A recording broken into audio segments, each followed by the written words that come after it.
ሌትናንት ጀነራል ታደሰ ወረደ ምዕጋታ መልኪቱ ዝወጽእ ዘሎ ሓበሬታ ዓወት 20 ጉንበት ህዝብ ትግራይ ይበጽሑን ዝነበረ ብሄራዊ አድልዎን ደርባዊ ወጽዓን 17 ዓመታት ተቃሊሱ ብዓወት ዝዛዝመሉ ዕለት እዩ ህዝባዊ ወያነ ሓርነት ትግራይ ወቅታዊ ኩነታት ዞባ ምዕራብ ትግራይ ከምኡውን ኤርትራን ግብፅን ናይ ድሮን ወታደራዊ ሓገዛት እንዳገበራ ኢድ ምትእትታው ኣብ ሱዳን ይገብራ ኣለዋ ኣውያት መራሒ ዳዕመል ሰረየ ኣብ መወዳእታ ዜናና ቀዳማይ ሚኒስትር እስራኤል ቤንያሚን ኔታንያሁ ቤት ጽሕፈቱ ኩነታት ርጉእ ኣይኮነን ኣብ ዝግለጸሉ ዘሎ እዋን እውን ኣብ ኢየሩሳሌም ናብ ሆስፒታል ከም ዝኣተወ ይግለጽ ኣሎ። ሕዚ ድማ ናብ ዝርዝሮም ክነስግረኩም።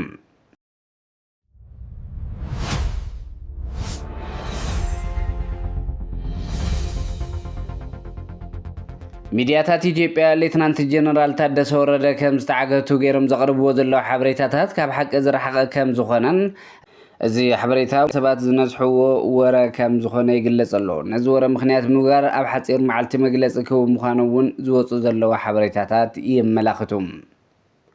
ዓወት 20 ጉንበት ህዝቢ ትግራይ ይበጽሑን ዝነበረ ብሄራዊ አድልዎን ደርባዊ ወጽዓን 17 ዓመታት ተቃሊሱ ብዓወት ዝዛዘመሉ ዕለት እዩ ህዝባዊ ወያነ ሓርነት ትግራይ። ህዝባዊ ወያነ ሓርነት ትግራይ ብምክንያት መበል 35 ዓመት 20 ጉንበት ኣብ ዘውፅኦ መግለጺ ዓወት 20 ጉንበት ህዝቢ ትግራይ ይበጽሑን ዝነበረ ብሄራዊ አድልዎን ደርባዊ ወጽዓን 17 ዓመታት ተቃሊሱ ብዓወት ዝዛዘመሉ ዕለት እዩ ኢሉ ዓወት 20 ጉንበት ከብስር ዝኻለ ብዝተኸፍለ መስዋዕትን መቑሰልትን ከምውን ፈተንቲ ሕለኽላኻት ቃልሲ ብምሕላፍ እዩ ዝበለት መግለጺ ህዝቢ ትግራይ ብመሪሕ ውድብ ሕወሓት እናተመርሐ ነቶም በብመድረኹ ዝገጥምዎ ፈተናታት ከይተሰኮነ ጸኒዑ ሳላ ዝተቓለሰ ነቲ ብበዝሒ ሰራዊት ጋዕገልጠም ተወዳዳሪ ዘይነበሮ ስርዓተ ደርጊ ብምስዓር ንዓለም ዘስደመመ ቅያ ፈጺሙ ኢሉ ኣሎ። ህዝባዊ ወያነ ሓርነት ትግራይ ነቲ ተቃሊሱ ዘቃልስ ከምኡውን ጸኒዑ ዘጽንዕን ፈተናታት አለልዩ ብጽንዓት ዝሰግር መሰረታዊ ረብሓታት አለልዩ ወጊኑ ዝቃልስ መላእ ተቃላሳይ ህዝቢ ዝብሎ ህዝቢ ትግራይ እንኳዕ ናብ መበል 35 ዓመት ዓወት 20 ጉንበት ኣብፅሐካ ኢሉ ኣብ መግለፂ እዩ። ከም ህዝቢ ኣብ ከይዲ ቃልስና ዘመዝገብናዮም ዓወታት ናይ ቃልሲ ፍሉያት መድረኻትን በቢዓመቱ ንዝክሮም እቲ ዝተፈጸመ ቅያን ጅግነትን ንውሉድ ወለዶ ካብ ምሕላፍ ብተወሳኺ ነቲ ከም ህዝቢ ዘለና እዋናዊ መድረኽ ብዘለዎ ትርጉም ምዃኑ ገሊጹ ስለ ዝኾነ ዓወት 20 ጉንበት እዚ ዓመት እንትዝክር ብመነጽር መዋጾ ገጢሙና ዘሎ ናይ ህልውና ሓደጋ ኢሉ ኣሎ።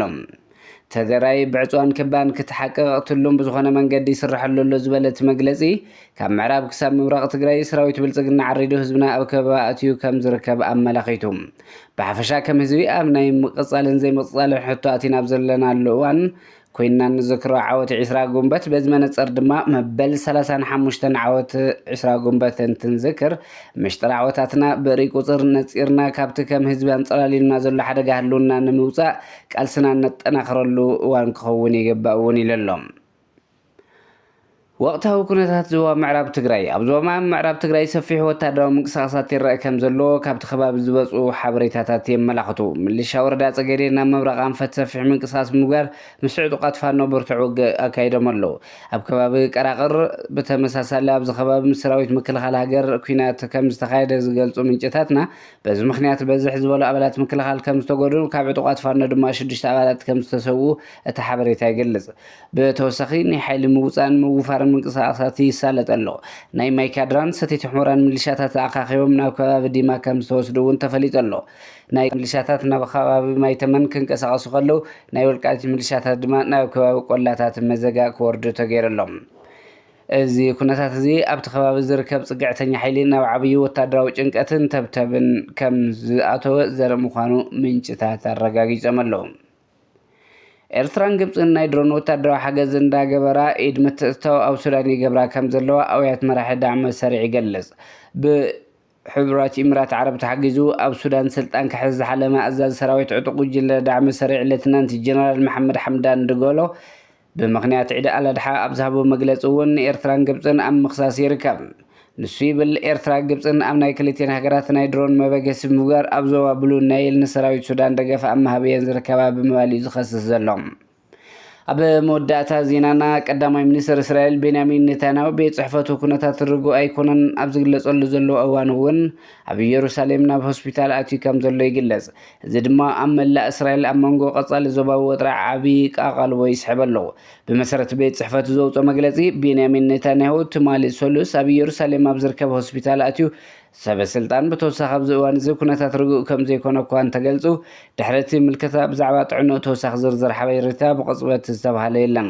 እዚ ዜና እዚ ዓንኬላት ፖለቲካ ሚድያ ብቕልጡፍ ተዘርጊሑ እስራኤል ኣብ ማእኸላይ ምብራቕ ዓበይቲ ዞባዊ ምዕባለታት እናወሰኸ ዝኸድ ዘሎ ወጥሪ ተሳተፈሉ ኣብ ዘለቱ እዋን ስኽፍታ ዝፈጠረን እዮም።